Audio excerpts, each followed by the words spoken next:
Bonjour à tous, c'est Patricia Touré, j'espère que vous allez bien. Alors dans cette nouvelle vidéo, je vais vous parler de pourquoi investir dans les terrains en Afrique.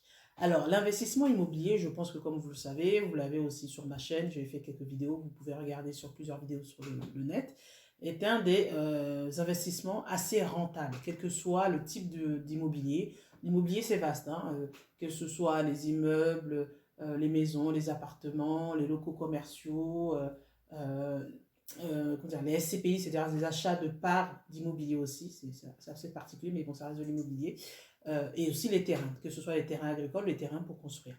Alors, dans cette vidéo, je vais vous parler des terrains en Afrique, particulièrement que ce soit des terrains agricoles ou des terrains constructibles. Alors, aujourd'hui, pourquoi je parle de cette vidéo? Parce que je me rappelle, il y a une dizaine d'années, j'étais dans l'avion et je lisais le courrier international qui était distribué. Et j'ai été choquée par une information, c'est-à-dire que des universités américaines, dont Harvard, par exemple, achetaient des terres arables en Afrique pour faire de la spéculation.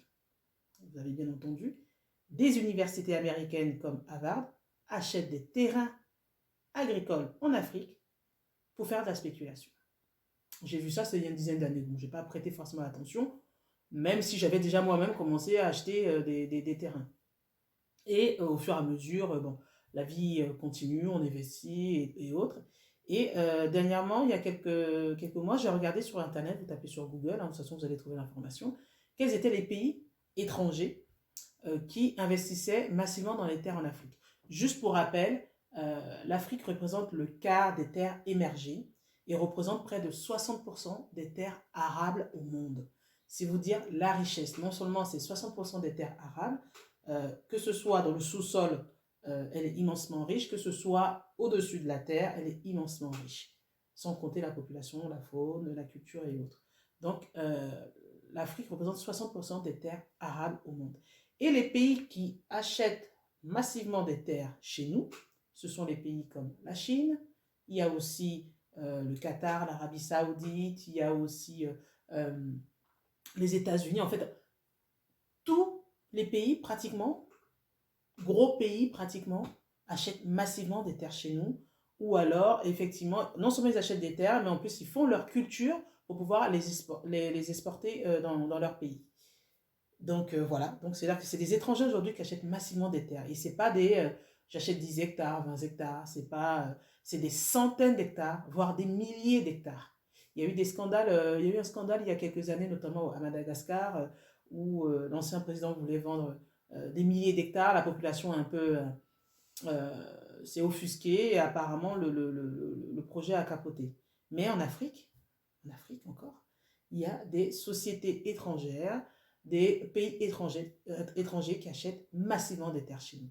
Donc, moi, je pense qu'aujourd'hui, en tant qu'Africain, de la diaspora, en tant qu'Africain sur le continent, il est temps que nous puissions investir dans nos terres. Ce ne sont pas les autres qui vont développer notre Afrique, ce ne sont pas les autres qui vont avoir cette vision-là de développement et d'égalité pour tout le monde en Afrique. Il est temps que nous récupérons nos terres, tout simplement, que nous nous installions. En fait, je crois que l'Africain est le seul sur cette terre à avoir comment dire, l'herbe plus verte chez son voisin, mais ne regarde pas chez lui. Nous avons les terres arables au monde, et pourtant nous préférons quitter l'Afrique pour venir en Europe ou ailleurs et ne pas essayer de développer notre continent. On peut être de la diaspora, moi je suis de la diaspora, pourtant j'investis en Afrique, je me déplace là-bas tous les mois, j'investis dans la terre, dans la construction, dans les terres agricoles.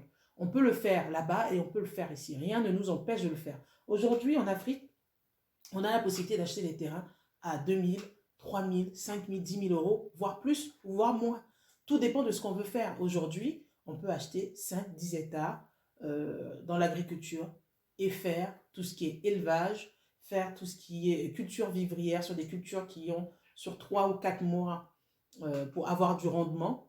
Il ne faut pas oublier qu'en Afrique, nous avons 365 jours dans l'année, du soleil, nous avons de la pluie, nous avons les terres arables, c'est-à-dire qu'on peut faire 3, 4 saisons sur une année. En Europe, c'est une saison, voire 2 saisons d'agriculture. Pour un produit qui, par exemple la tomate qui pousse en 3 mois, en France ici, on pourra la faire sur 1 ou 2 saisons, maximum 6 mois ou 7 mois. alors qu'en Afrique, vous pouvez la faire les 12 mois de l'année. Donc, il y a vraiment un réel potentiel, que ce soit dans l'agriculture, parce qu'en Afrique, on n'a pas encore connu notre révolution agricole. Donc, il y a vraiment un potentiel dessus sur l'élevage. Il ne faut pas oublier que dans une vingtaine, trentaine d'années, on sera le double de la population d'Afrique. 2,5 milliards. Les gens, il faudra les nourrir, il faudra les loger, il faudra les soigner. Donc, il y a vraiment de quoi faire. Acheter des terres pour faire de l'agriculture, acheter des terres pour faire de la construction, pour mettre en location, ou alors, effectivement, faire des immeubles, faire des locaux commerciaux ou autres.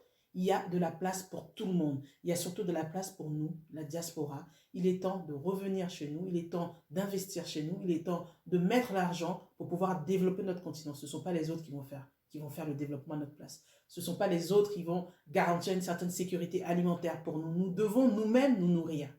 Nous devons nous-mêmes nous soigner avec notre pharmacopée africaine, avec notre agriculture africaine, qui est en général bio, même si effectivement de plus en plus, il commence à avoir certains produits chimiques, mais qui est en général bio. Donc, c'est important que nous puissions nous garantir ça à notre propre population, à nous-mêmes, et de pouvoir investir tout simplement chez nous.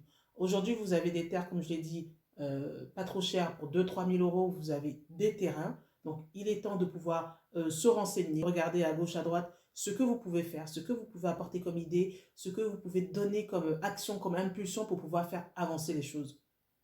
Il y a vraiment de quoi faire parce que les terres ne sont pas chères là-bas. Ici, nous avons la possibilité, nous avons l'euro, donc l'euro est un peu plus cher que le franc CFA. Pour 2 000 euros, vous pouvez avoir 1 hectare si c'est pour l'agriculture. Tout dépend où, effectivement.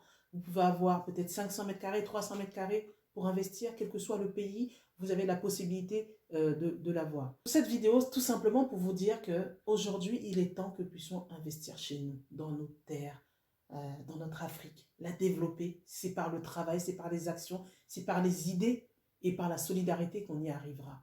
Il ne faut pas croire que certaines nations se sont faites toutes seules du jour au lendemain ou par une personne isolée. Effectivement, chacun à son niveau doit faire son action, mais l'important c'est que nous puissions le faire ensemble. Quelle que soit la nationalité, je veux dire que là aujourd'hui je suis sur un projet où je vends des terrains en Côte d'Ivoire, proche du Grand Abidjan, à 2300 euros, des 500 mètres carrés des terrains constructibles. Et j'ai des Antillais qui achètent, j'ai des Congolais qui achètent, j'ai des Camerounais qui achètent. Peu importe la nationalité, on peut acheter. C'est l'Afrique qui va gagner dans tous les cas parce que c'est chez nous. La seule terre, en tout cas pour l'instant connue, pour les Africains, c'est l'Afrique. Donc c'est vraiment le moment de revenir chez nous. Quel que soit physiquement, quel que soit de façon économiquement, créer des sociétés ou mettre des actions en place pour la population là-bas, il est vraiment temps de faire cet effort-là et de pouvoir investir dans nos terres en Afrique. Voilà, c'est ce que je voulais vous partager comme information.